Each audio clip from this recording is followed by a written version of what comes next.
અમરેલી જિલ્લાના ખેડૂતો માટે ગુજરાત સરકારના લોલીપોપ સમાન પેકેજની વાત કરવા માટે આપની વચ્ચે ઉપસ્થિત થયો છું. 2024ની અંદર અમરેલી જિલ્લામાં અતિવૃષ્ટિમાં ખૂબ જ મોટા પાયે બધા જ પાકોને નુકસાન થયું. ત્યારે ગુજરાત સરકારે 33 જિલ્લામાંથી 20 જિલ્લાને પેકેજ ડિક્લેરેશન કર્યું અને અમરેલી જિલ્લાને બાકાત રાખ્યો.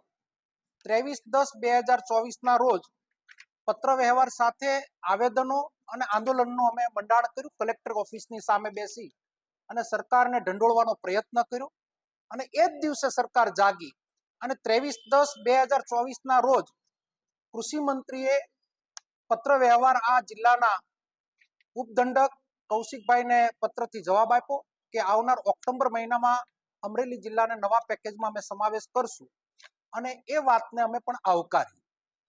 ત્યારબાદ ગુજરાત સરકારે થોડાક દિવસ પહેલા અમરેલી જિલ્લાના ખેડૂતો માટે પેકેજ ડિક્લેરેશન કર્યું અને એ પેકેજ ડિક્લેરમાં કપાસના વાવેતરના ખેડૂતોને વળતર આપવામાં આવશે, અન્ય પાકોને નહીં.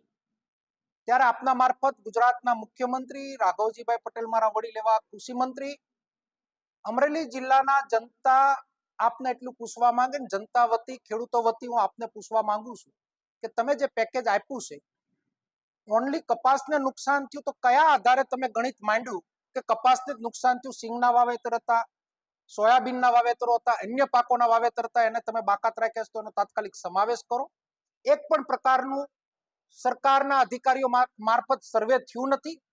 ખેડૂતોને ગુમરાહ આપ લોકો કરી રહ્યા છો કે 10 દિવસમાં આ પ્રશ્નનો નિરાકરણ નહીં આવે તો ગામડાની અંદર ખાટલા બેઠકથી લઈ, જનજાગૃતિ અભિયાનથી લઈ, ગ્રામ સભાઓથી લઈ અને એક આંદોલન મોટું રૂપ આપવાનો હું પ્રયત્ન કરીશ.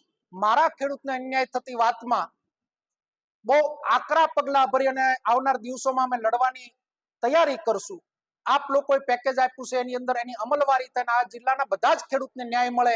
મારા તારા વર્તારામાં પડ્યા વગર કંઈ પણ જો કોઈ અધિકારી આમાં સામેલગીરી કરશે, ખોટી રીતે જો કંઈ ગુમરાહ કરવાનો પ્રયત્ન થશે તો હાઈકોર્ટ અને સુપ્રીમ કોર્ટમાં પણ જવાની માનસિક તૈયારી રાખજો.